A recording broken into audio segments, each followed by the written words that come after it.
الحمد لله وحده والصلاة والسلام على من لا نبي بعده أما بعد أعوذ بالله من الشيطان الرجيم بسم الله الرحمن الرحيم قال رسول الله صلى الله عليه وسلم ما اجتمع قوم في بيت من بيوت الله يتلون كتاب الله ويتدارسونه بينهم إلا نزلت عليهم السكينة وخفتهم الرحمة وخفتهم الملائكة وغشيتهم الرحمة وذكرهم الله في من عنده أو كما قال رسول الله صلى الله عليه وسلم. درود شریف وایي. اللهم صل على سيدنا مولانا محمد وعلى آل سيدنا ومولانا محمد أفضل صلواتك بعدد معلوماتك وبارك وسلم وصل عليه. یو حدیث ما ستاسو مخکې ولوسته دی کې نبی کریم صلی الله علیه وسلم دغه دینی حلقو ذکر کوي. که حلقه د درس وي او که حلقه د ذکر وي داغه متعلق حضور پاک علیہ الصلوۃ والسلام بیان کی. دا سمرا حلقې چې لګي دا د ذکر حلقې دي، د درس او تدریس حلقې دي، دا سرایگان او بے فائدې نه دي. دغه حلقو د پاره باقاعده شریعت کې اصل او بنیاد موجود دی. نبی کریم صلی الله علیه وسلم یو ځل مسجد نبوي ته راغی. داسې دوه ټولې ناستو، یو ټولې د طالبانو هغې د تعلیم او د تعلم سلسله جاری وه. د حضور پاک علیه السلام احادیث چاوي چا اورېدل. بل طرف ته د ذکر حلقه و چې هغې کې صحابه کرام ناستو، هغې ذکر کو. نبی کریم علیه الصلاۃ والسلام راغې او د حلقې د ذکر کېناستو، ای سره یو ساعت ناستو او بیا لاړ شو. نبی کریم صلی الله علیه وسلم حلقه د درس کې کېناستو او صحابه ته وفرمایل چې انما بعثت معلما، زه دنیا ته الله استاد را لېږلم، معلم را لېږلم. دې کې د حضور پاک علیه السلام دې ته اشاره وه. بلکې بعضې روایتو کې راځي چې حضور پاک علیه السلام وفرمایل چې کلاهما بالخیر. دا دواړه حلقې، یو حلقه د ذکر ده، یو حلقه د درس تدریس ده. نبی علیہ الصلوۃ والسلام دا دواړه په خیر دي. و انما بعثت معلما، دې کې اشاره ده بهترۍ افضلیت ته حلقې د درس ته چې کوم ځای کې تعلیم تعلم کېږي. چونکې د تعلیم او د تعلم هغه فایده چې ده هغه متعدي ده، هغه سړي ته ځان هم فایده رسي او نورو انسانانو ته مسلمانانو ته هم فایده رسي. حلقه د ذکر دا خو تقریبا زیات تر د خپل نفس ته اصلاح دپاره کېږي او د حضور پاک علیه السلام د بعثت مقصد هم چې دی تبلیغ د دینو. نو په حلقه د ذکر کې هم هغه د درس کې هم هغه احکام بیانېږي چې د عام معاشرې د اصلاح متعلق وي. دې وجې نه حضور پاک علیه السلام وفرمایل چې دواړه حلقې په خیر دي، خو زه دنیا ته الله معلم را لېږلم. دې جملې نه معلومه شوه چې حلقه د درس چې وه دا افضله ده په حلقې د ذکر باندې. ما چې کوم حدیث لوستی دی، نبی کریم علیه الصلاۃ والسلام فرمایي چې مجتمع قوم فی بیت من بیوت الله یتلون کتاب الله وتدارسونه بینهم. نه دی جمع شوی یو قوم د مؤمنانو په یو کور کې د کورونو د الله نه.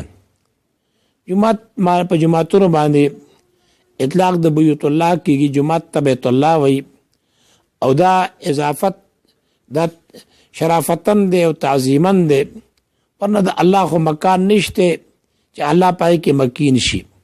دلته لکه بیت الله شه او جمعات تم بیت الله ویلی شي، دغه نسبت ته د اضافت دا تعظیمی دی.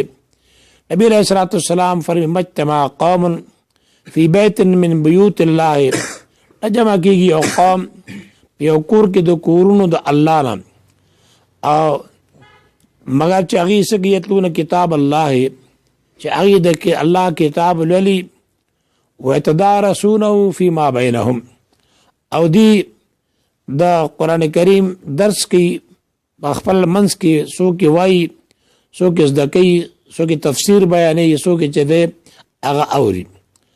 او قرآن چې دی دا د تم الله پاک انا نحن نزلنا الذکر و انا له لحافظون، قرآن باندې اطلاق د چا شوی دی؟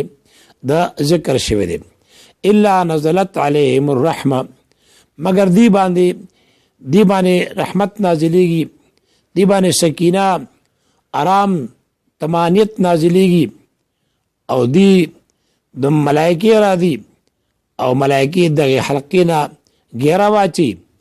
حدیث پاک کې را دي چې د دې ځمکې نه والې تر اسمانه پورې د ملائکو حلقه جوړه شي، او دغه مجلس ته درس او دغه مجلس ته ذکر دغه ملائکو په خپل تحویل کې اغستی، او دا ملائکې هغې پورې په دغه مجلس کې موجود وي چې تر څو دا مجلس منعقد وي. دې نه دا معلومه شوه د الله د حلقې د ذکر، حلقې د درس، دا سبب د پاره د نزول د رحمت الله دی. دې باندې د الله پاک رحمت نازلیږي، او دې حلقو کې اللہ تجرے طمانیت اور سکون حاصلیږي. ګورئ نہ عزت سے نہ دولت سے مگر آباد کرنے سے تسلی دل کو ہوتی ہے خدا کو یاد کرنے. نہ په بنگلو باندې، نہ په کارخانو باندې، نہ په لارو موټرو باندې او زړه تسکین را دي، بلکې دغه شذونو سره څومره چې مال اضافه کیږي، مال سیواګیږي، دومره انسان ته بېچیني را دي، امن ختمیږي او د بې سکونه کیږي. د ګجرات کې هلته د رستم خانان هغې یو خان د شپې راته 3 ګاډي ورسره وو، ټوپکمار ورسره وو، ګلیاړی د دې وسایت منځ باندې چې راتېدل شپه وه د جوارو موسم، او دکه داګي یو فقیر دی، ملنګ دی، او د روډ د پاسه ودرې لاس یې رامات کړلی، سر یې په ایښی دی، وایي د خپلو نوکرانو ته د ګاډي ودروئ. د ګاډي نه کوش او ورته ودرېده، وایي څومره د سکون زندګي ده ستا چې په دې ځمکه باندې ودئ، تا سره خطره نشته چې څوک به راشي ما به اولي، تا سره خطره نشته چې ما به لوټ کړي، چې ما سره 3 ګاډي دي، ټول ټوپکمار را سره دي، او بیا هم زما یریږي رپېږي، اصله چې غل را پاسي یا څو دشمن را پاسي. د زړه سکون آرام چې دی دا نه په دولت باندې دی، نه په خزانو باندې دی، نه په حکومت باندې دی، نه په عهدو باندې دی. زړه تسکین چې دی دا د الله په ذکر کې دی. الا بذکر الله تطمئن القلوب، اطمینان قلبی، سکون زړه چې دی دا د الله پاک په ذکر باندې او د الله پاک په یاد باندې انسان ته حاصلېږي.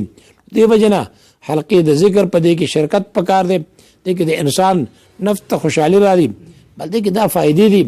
دا 10 منټې 20 منټې نیمه غنټې ارته چې په دغه ټیم کې سړی خو د ګناه نه بچ کړه، غیبت پکې نه کېږي، بد نظري پکې نه کېږي. سړی په دې خپله زندګۍ کې کله دره دی نیمه غنټه 20 منټه د الله د معصیت او د ګناهونو نه د ځان محفوظ کړي، دا هم د انسان لپاره فایده ده. نو که دې ګوره ان الصلاة تنهی عن الفحشاء، بعض علما لګي چې مزد د سړی د فاحشو نه منع کوي، بعض مفسر لګي چې عام دی چې مزد دا اثر دی چې سړی د مزد په اصولو باندې کوي هغه د ګناه نه بچ کېږي. بعض علما لګي نه چې په دې حالت ته صلات کې چې کله د مزد ته ودرېږي او 10 منټې 15 منټې په دغه ټیم کې چې د معصیت نه او د ګناه نه محفوظ وي. دې وجه نه په حلقو د ذکر کې او په حلقه د درس کې دې کې کېنئ چې دې دپاره چې موږ یو دا د باطن اصلاح هم کېږي، د عمل اصلاح هم کېږي، او د الله د رحمت قابل وګرځو. طمانیت او سکون چې دی دا باندې حاصلېږي. وصلی الله تعالی علی خیر خلقه محمد و آله و صحبه.